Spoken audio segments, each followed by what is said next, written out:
Ka Fkjgp Baridua them Marwet Circle minta kesengi kelalai ban yekendo yoba yu kurba Executive Engineer ketanat PHE Nongport Division ban yakren Halor ke Jingtreikam jong skim Jal Jiven Mission JJM hakithan Baridua. Yakeni ke yekendo lalam khmat do President keseng ba Dennis Nongrum ringkat Secretary ba Alan Donald Sok Pedang bat kidkot keseng. Habakren cikilat pathai Khubor uba Alan Donald Sok Pedang uloong bakaseng kalapan pau ya kecing Sngewkhia Halor ki Projek JJM ki bedang sakut nadu usnem arhajar arpulai kamtam habayadei bat kajing penpoi ya ki paip syakit liu ying briu. Uloong babun kinong syang shnong kidang ab banyo iko umbam umdi lingba kani ke skim bat kani kajing penslam kalawan ra jing iki paip ba. Nakaliang kaseng kalat kentui ketanat PHE ban penstet iki kam ki bedang sa kenang beki pat kin yo no ya kajing mentoy nakajal Jiven Mission.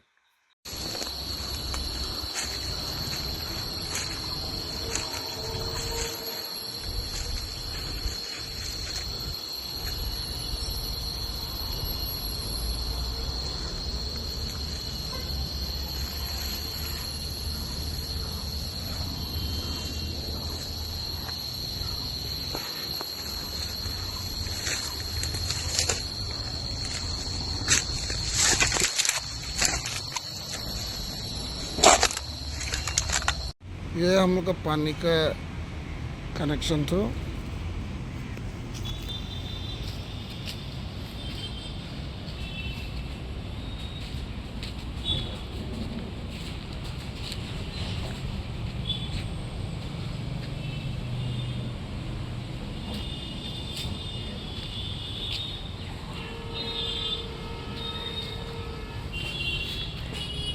और एक तो कनेक्शन है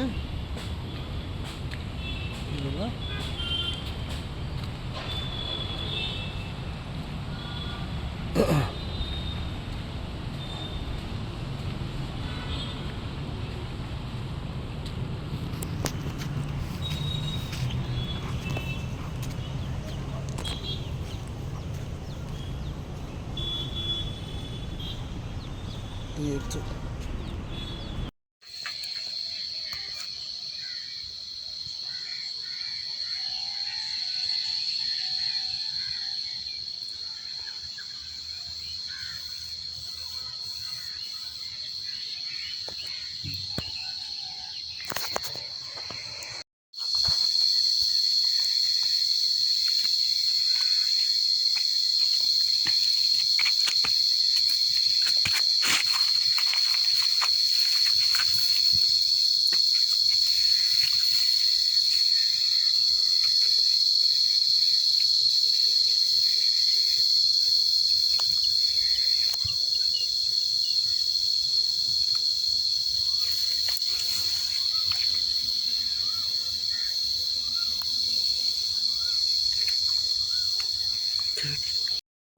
Yang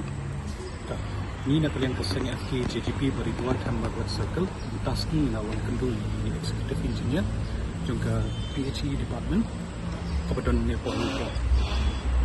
Ni nak kalian kesan nak kendul Executive Engineer no. Bahan pendap no ini di construction dan ini kena cintai kepadang sa lalu usnam arajar apulai. Ini ki kepadang sa ki paipum man poi syaka yang kriu tuki brio syaki yang tuki brio te ini nak kalian saing nak kerpat ba kin pendap no isi ki paipum kerpat ka cintai kini ki baro kang ba ki brio tumi kin num dan kano ba jing kacing jinjar mo Pat hoi nak kalian ke jung Executive Engineer tu lah ong ba kadang sa kata kamu ingat pat imla banai kata assurance ni ba ingat lano anda ini nak kalian ke seng pat ni tentu bat ni budin ya kata ka mo tentu sih bat ini nak kalian ke seng ru ni budin ya ka kamu apa ya dei bat water supply ba kibri juni kila jenjar kila complain sini kila jenjar syaba kampoi ko bakin yo ko kata yin ka jungki tangkap tahi di Shillong.